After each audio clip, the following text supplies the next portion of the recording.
So then it's like, well, I need something beyond this. And then, but you just need to be way more specific.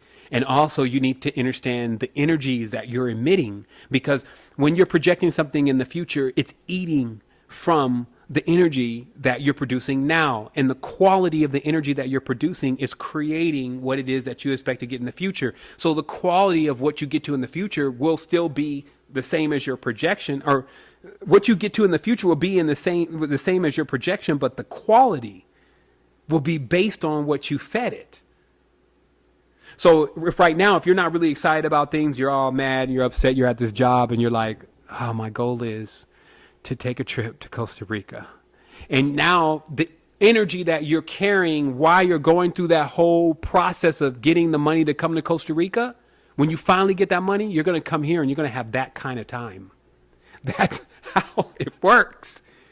This is why you can shift your consciousness. Now, if you got a plan, you just need to know all these details, right? These are the details. You can shift your consciousness even if you haven't inherited yet. And they talk about that in some of these manifestation courses, but it's how to put yourself in the mindset of receiving greatness, right? And they're right about that. If right now you feel dismal about the whole thing, and then even somehow you have an opportunity to do it, let's say you just want to take a trip to Costa Rica and you feel like that's going to cause a chain reaction, then you're going to you're going to be lost and all this stuff's going to happen. They're going to steal your luggage and all these things will happen because the same energy that you have in your current reality is the same energy that you're creating your future reality with.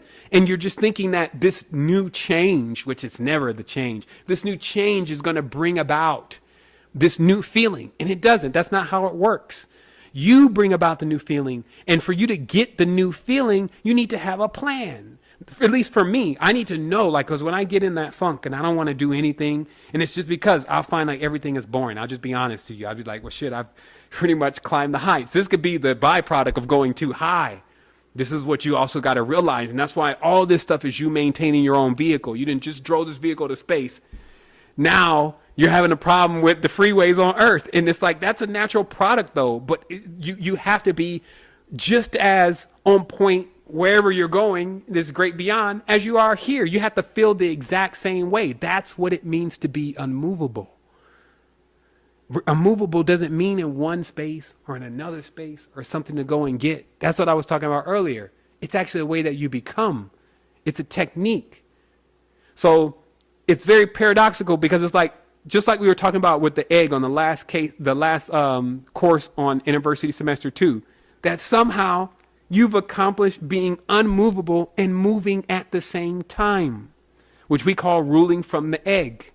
And this is where all of that knowledge comes from. And this is why it becomes so difficult to perceive, because when you have a left hemisphere and a right hemisphere operating as separates, none of this will make sense.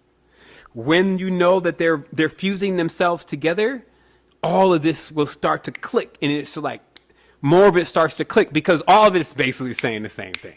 This whole time, all I've been telling you is that, look, it's all about what you're speaking. It's what you're emitting. It's what you're creating.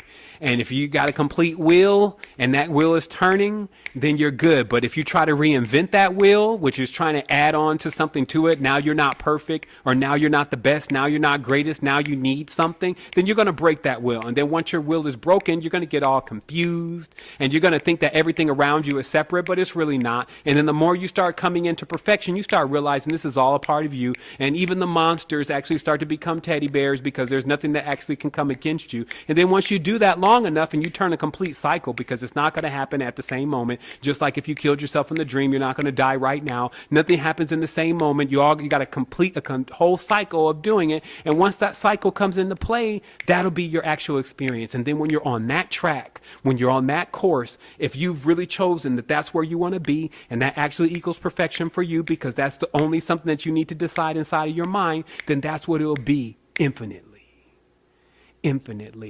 And as a master, you will become immovable. There will be nothing anyone can say or do. They will be always exclaiming, it's over here, it's in this, it's that.